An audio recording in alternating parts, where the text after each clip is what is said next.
ചെട്ടിക്കാട് വിശുദ്ധ അന്തോണീസിന്റെ തീർത്ഥാടന ദേവാലയത്തിൽ ഊട്ടുതിരുനാളിന് ഭക്തജനപ്രവാഹം.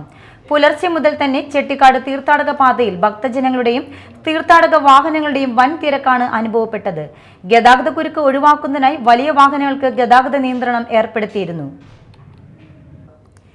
വിശുദ്ധ അന്തോണീസിന്റെ 3 തിരുശേഷിപ്പുകൾ സൂക്ഷിച്ചിരുന്ന ഏഷ്യയിലെ ഏക തീർത്ഥാടന കേന്ദ്രമായതിനാൽ വിശുദ്ധ അന്തോണീസിന്റെ തിരുശേഷിപ്പുകൾ വണങ്ങുന്നതിനും ഊട്ടുനേർച്ചയിൽ പങ്കുകൊള്ളുന്നതിനുമായി അയൽ സംസ്ഥാനങ്ങളിൽ നിന്നടക്കം നാനാജാതി മതസ്ഥരായ വിശ്വാസികൾ ചെട്ടിക്കാട് ദേവാലയത്തിലേക്ക് പ്രവഹിക്കുകയായിരുന്നു.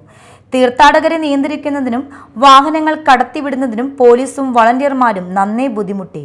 രാവിലെ 10-ന് കോട്ടപ്പുറം രൂപത മെത്രാൻ ഡോക്ടർ അംബ്രോസ് പുത്തൻവിട്ടലിന് സ്വീകരണം നൽകി.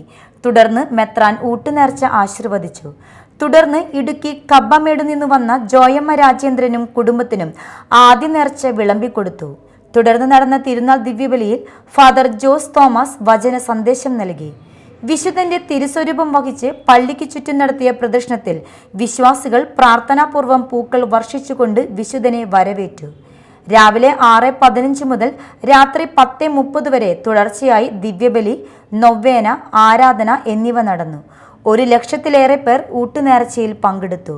തിരക്ക് കുറയ്ക്കുന്നതിനായി 10 കൗണ്ടറുകളിലൂടെ ഊട്ടുനേർച്ച വിതരണം ചെയ്തു. രാവിലെ ആരംഭിച്ച നേർച്ച സദ്യ വൈകും വരെ തുടർന്നു.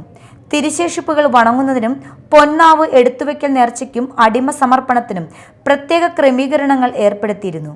മെയ് 20 ചൊവ്വാഴ്ചയാണ് 8-ാം ഇടം. അന്നേ ദിനം ഈ വർഷം ആദ്യ കുർബാന സ്വീകരിച്ച കുട്ടികളുടെ കൂട്ടായ്മ നടക്കും. Media time, Kodungallur.